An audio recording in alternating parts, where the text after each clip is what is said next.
Hey guys, HDvee here and welcome back to a brand new video. Today we are going to be covering a brand new rumor going over the Crown Tundra storyline, the second Pokemon Sword and Shield expansion coming out next Friday. It's so bloody close. Can't believe we're still getting rumors about them, but it is not too long until we actually play this new DLC. Of course, this is just a rumor at the end of the day though, so take it with a grain of salt. We don't know if it's true or not, but if you are excited for today's video, please do me a massive favor and hit that like button down below. Let's try and hit 750 likes. It really does help out. Make sure to drop a comment as well. What are you most excited about for the Crown Tundra DLC? And subscribe if you're brand new. We do daily Pokemon content on this channel. Going to be doing a load of Crown Tundra stuff as well when that does drop. With all of that out of the way though, let's get into the video and take a look at this rumor. So, starting things off, this is the rumor. It is titled "Some Crown Tundra Details Posted by Anonymous." It was posted on the 8th of October, so about 4 days ago, last Thursday. And by Anonymous, Anonymous seems to know the information that we require, that we desire. Anonymous seems to know it all, so please just tell us it. Thank you very much. Anyway, it starts off by saying, "Hello there. Hello. I've been working on the Spanish translation of the Crown Tundra for the last few months, and I would like to share some details about its story, characters, and legendary Pokemon. The whole shebang. Bloody hell, Christmas come early.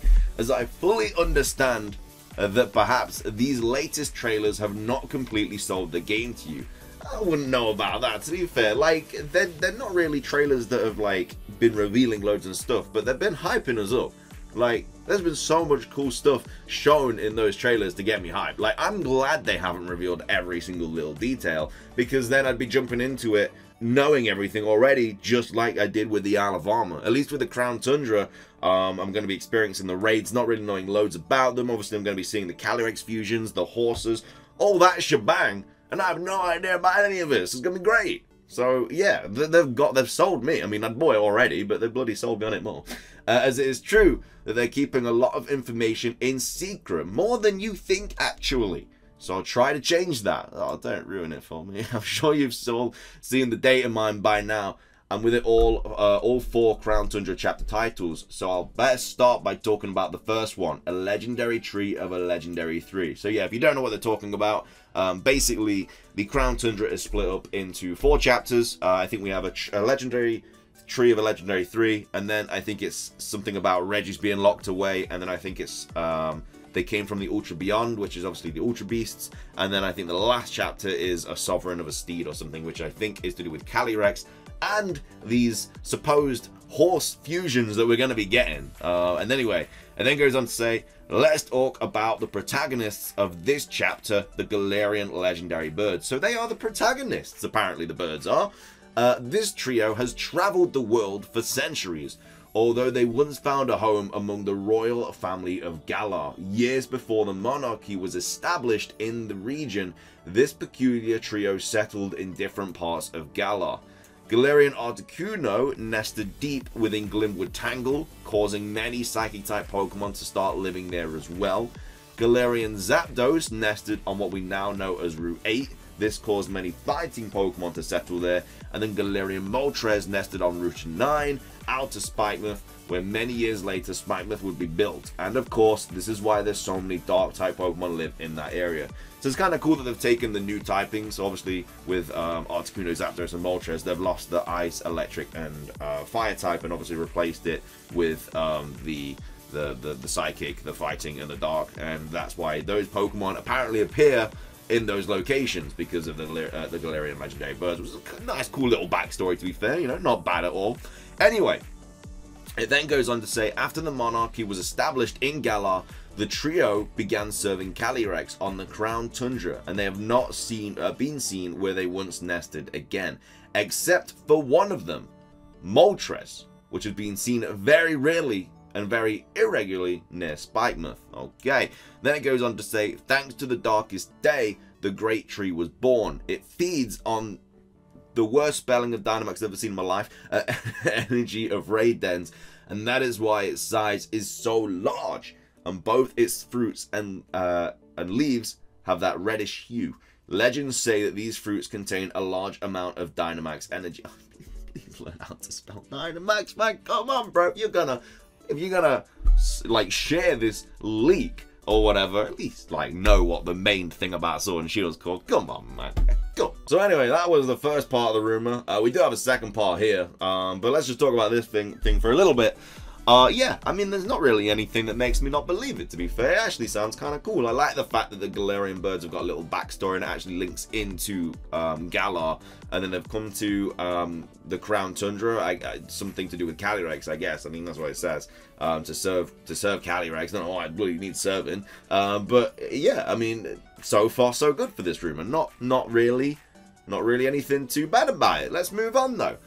So this part starts off by saying the Galarian, by the way, I think this is just going over the chapter with the first one. I don't think this is actually going over any of the other chapters, because this is the rest of the rumor. So I'm guessing, because it says more info coming soon at the bottom, I guess they're going to release more chapter information as the days goes on or something. So if they do, I'll probably cover them. It will be a nice little kind of like series leading up to the actual Crown Tundra release, because it's coming out next bloody Friday for me anyway. And it says the Galarian legendary birds had a very good relationship with each other in the past.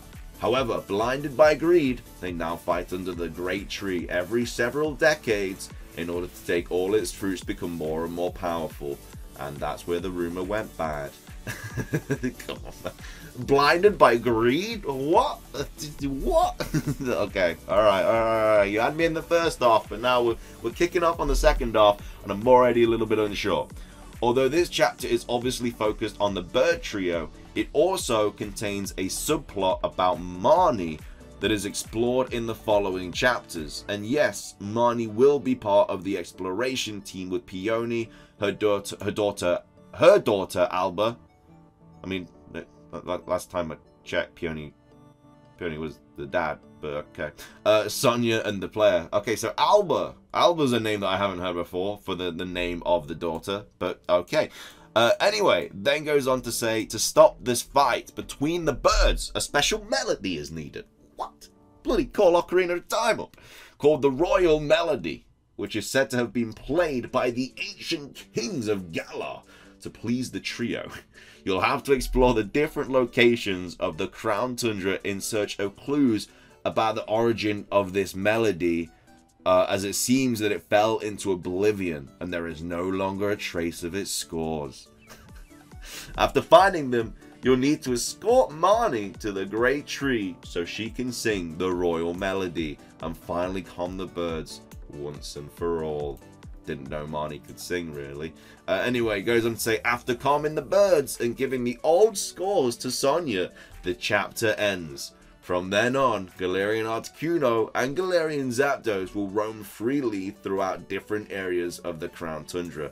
So obviously, I think that's a reference to when we saw Articuno kind of fly over us in the latest trailer for the Crown Tundra. Bro, this rumor started off so well. What melody? Bro, why? There has not been any indication of any kind of melody whatsoever. I mean, obviously there's not really been an indication of what they're all fighting about, but for greed?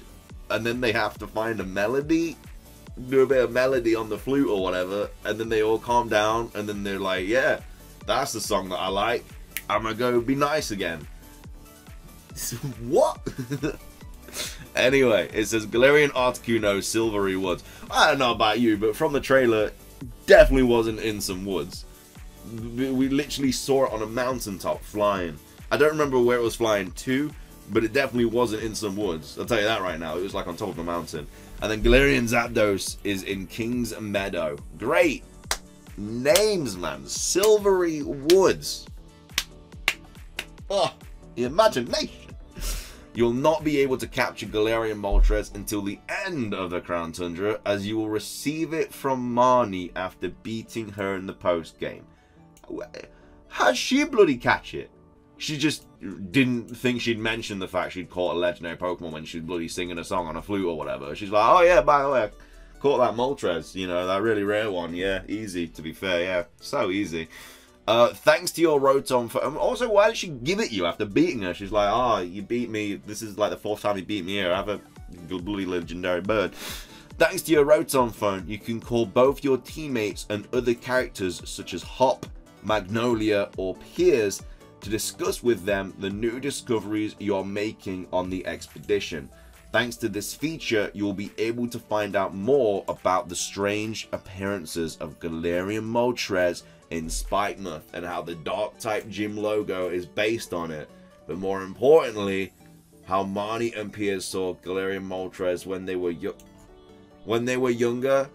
I feel like they would have mentioned that at some point. Maybe they wouldn't, I don't know, but more info coming soon. Okay, so what we have here is a rumor that started off really, really well, to be fair. I actually really, really like the start of this, talking about like the backstories and everything, and like linking it with like Pokemon Sword and Shield's Galar and stuff. Actually, like, really good, like decent. Had me on the hook. You hooked me in.